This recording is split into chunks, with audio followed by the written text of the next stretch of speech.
Okay, day 2. Oh my gosh, is all I can say about that. My skin, as you can see, is starting to really be resentful of having 47,000 pounds of makeup on in 105-degree heat, so I could just keep sweating and patting it down and reapplying, which is really not great.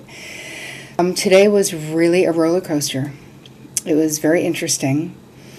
I had a lot of different thoughts and feelings, my own feelings, about what we're doing and is it right, is it appropriate, and the crew, the director in particular and the producer in particular, both of them actually, because there's 2 producers, are really, really great. So we changed everything today because the family is responding better and faster than we thought they were going to. So there was something where, some of the action I guess we didn't capture, and this is the whole thing about telling a story with pictures. And the fine line when you are bringing into it coaching and therapizing.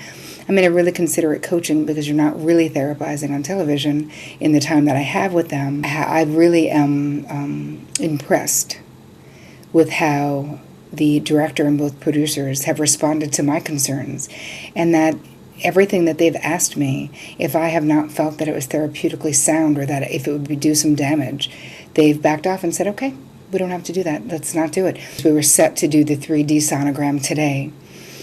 But after we talked about it, I really said, this is going to create massive amounts of healing for this family. And they said, well, can we still do the thing that would, dig up some drama, to show how they were really behaving tomorrow? And I said, no. I mean, I can't. So we have to think of something else.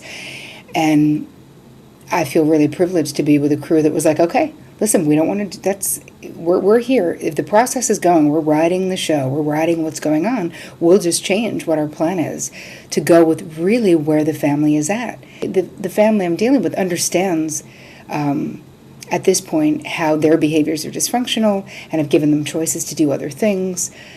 But trust me, any one of us who has been in therapy knows it's a process and you can intellectually understand it, but actually being able to bang it out in your real life when there's not a therapist around with you is challenging. And that is 3 steps up and 2 steps back all the time, which is fine.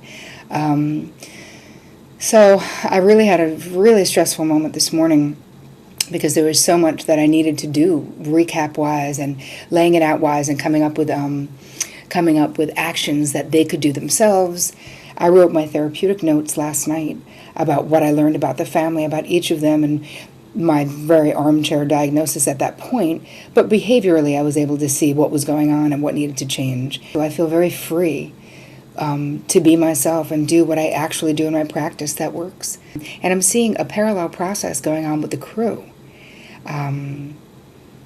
in asking me questions separately and pulling me aside and being like, is this normal? Or I do this or I do that. Or looking at the family system and saying, why are you saying that doing that is inappropriate? Because I do that.